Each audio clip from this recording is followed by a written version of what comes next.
Ça, c'est la vie. Enfin, une simulation de la vie.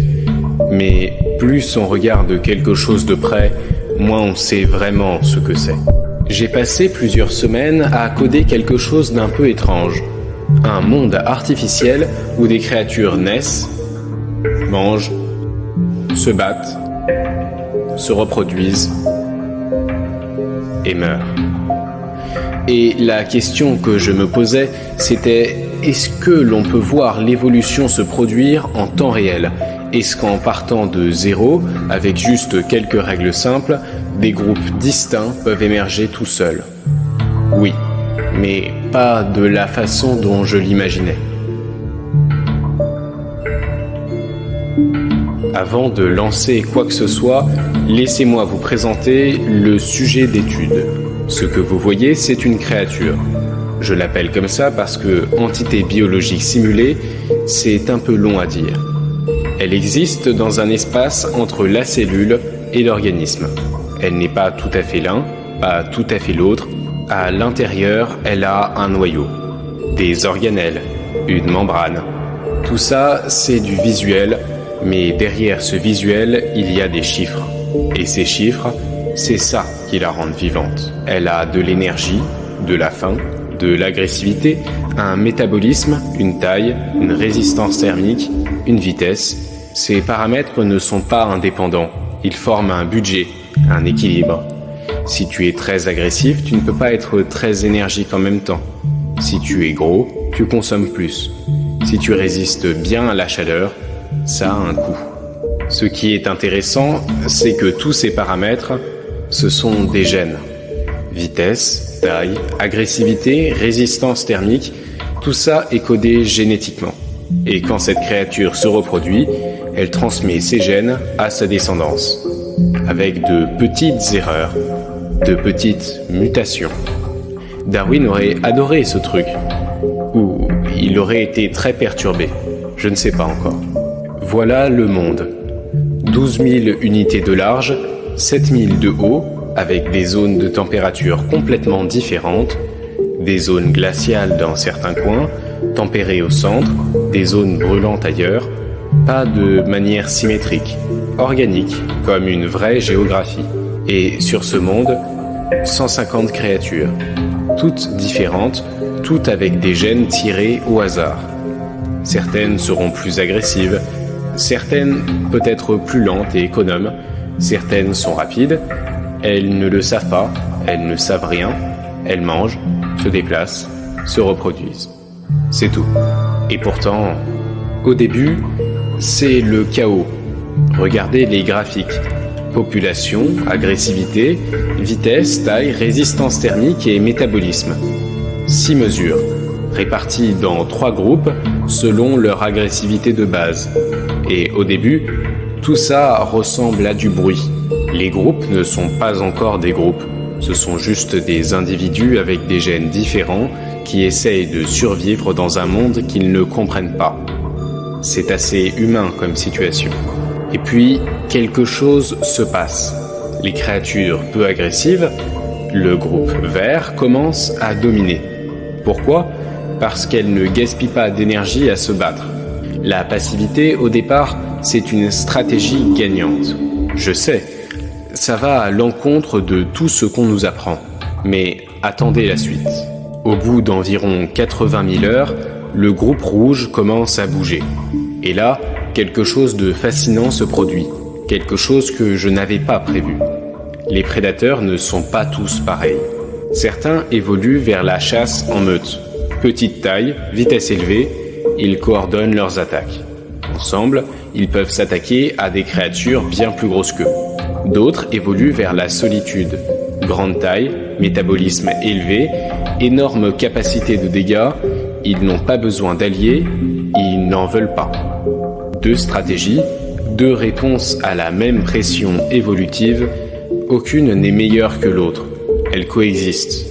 Sur les graphiques, vous voyez la vitesse du groupe rouge augmenter. Et la taille aussi, simultanément. C'est la spécialisation qui commence. Et puis vient l'effondrement. Les prédateurs ont trop bien réussi. Ils ont décimé leur proie, et sans proie, ils meurent à leur tour. Ce moment-là, dans ma simulation, je l'ai regardé plusieurs fois. Il y a quelque chose de presque tragique là-dedans. Le prédateur parfait détruit ce dont il a besoin pour vivre. Ce n'est pas de la stupidité, ce n'est pas un choix, c'est juste la logique froide de l'évolution poussée à son extrême. Ça s'appelle la dynamique proie-prédateur. Lotka et Volterra l'ont formalisé au début du XXe siècle. Mais la vie continue, elle continue toujours. Et les survivants, ce ne sont pas n'importe qui. Ce sont les plus adaptés. Pas les plus forts, les plus adaptés. Nuance importante.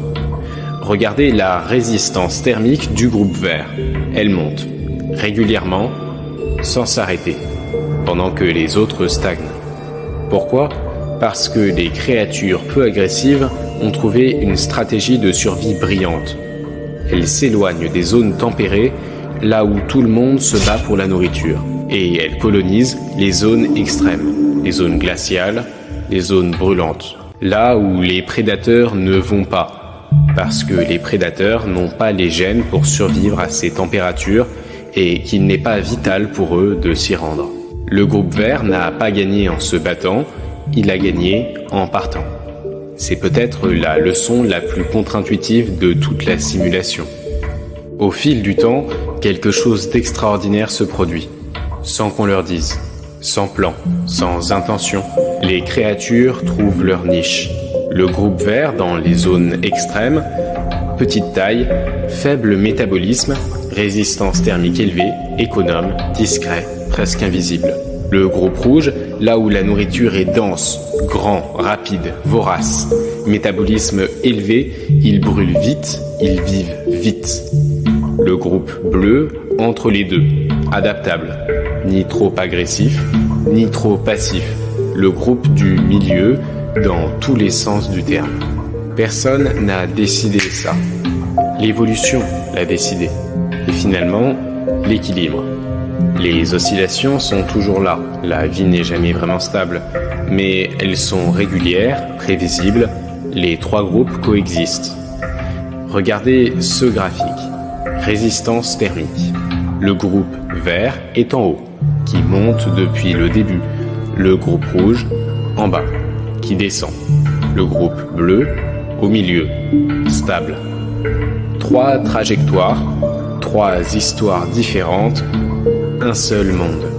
Alors, qui a gagné ? Les prédateurs ? Ils sont là, oui, mais ils ont failli disparaître plusieurs fois. Ils dépendent entièrement de leur proie. Supprimer les proies, les prédateurs meurent en quelques générations. Les végétatifs, ils ont survécu, mais dans des coins reculés du monde, loin de tout, à manger ce qu'ils trouvent. Les passifs, toujours là, toujours en équilibre instable, toujours entre deux eaux.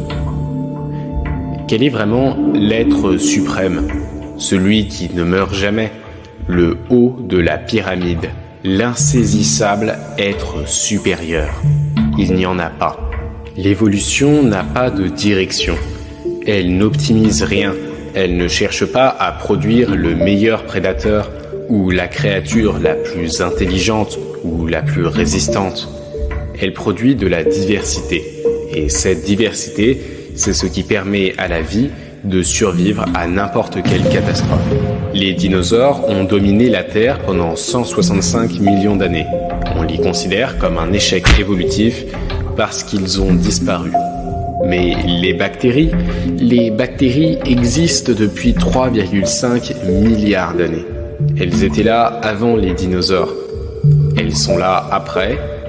Elles seront probablement là après nous. Qui est le plus évolué ? La question n'a pas de sens. C'est ça la vraie leçon. Ce petit truc qui ondule, il ne sait pas qu'il fait partie d'une simulation. Il ne sait pas qu'il y a des groupes, des phases, des équilibres. Il mange, il se reproduit, il meurt. Et pourtant, collectivement, ces milliers de créatures ont produit quelque chose que je n'aurais pas pu concevoir moi-même. Une organisation, une structure, une écologie. La vie ne cherche pas à gagner, elle cherche juste à continuer. Le code de cette simulation est entièrement écrit en Rust avec MacroQuad. Tout ce que vous avez vu, les graphiques, les créatures, les zones de température, est généré procéduralement, sans aucune image importée. Si vous voulez en savoir plus sur la façon dont cela fonctionne techniquement, dites-le en commentaire, je peux faire une vidéo sur la partie code. Et si cette vidéo vous a fait penser à quelque chose, sur la vie, sur l'évolution, sur nous, je suis curieux de le lire aussi.